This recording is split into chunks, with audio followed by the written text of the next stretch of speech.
మధ్యాహ్నం నుంచి సుమారుగా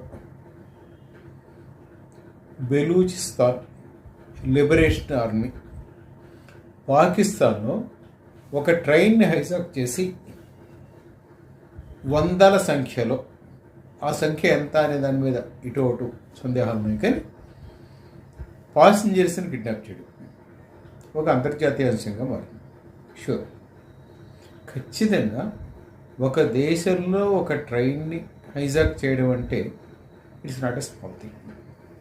అయితే ఈ సందర్భంగా మనం 2023లో జరిగిన ఒక సంఘటన మళ్ళీ గుర్తు చేసుకోవాలి. ఇజ్రాయిల్ రాజధాని టెల్ అవీవ్ మీద దాడి చేసి హమస్ తీవ్రవాదులు 1200 మందిని చంపి దాదాపు 200 మందిని ఎత్తుకెళ్ళారు. అంటే this is what happened, it is history. And Hamas నుంచి ఇజ్రాయెల్ నేర్చుకున్న పాఠం ఏమిటో మనకు తెలియదు, కానీ ఓకే, ఇజ్రాయెల్ చాలా పాఠాలు నేర్చుకుంది, 1, 2 కాదు.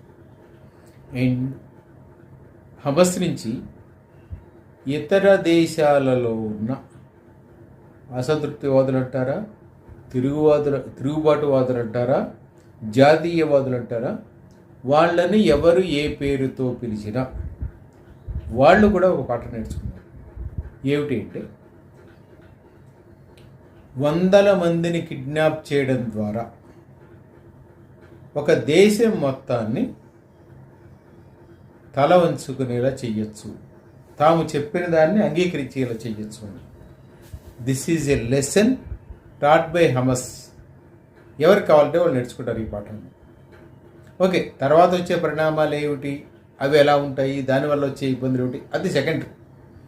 But the first lesson taught from Hamas is learned from Hamas is not taught by Hamas, learned by others is we can make a nation to bow before us. ఒక దేశం మొత్తాన్ని మన ముందు సాగిలబడేలా చేసుకోగలుగుతాం అనే పరిస్థితి తీసుకురాగలుగుతాం. ఇప్పుడు Balochistan, it was spread in 3 countries, Pakistan, Afghanistan and Iran.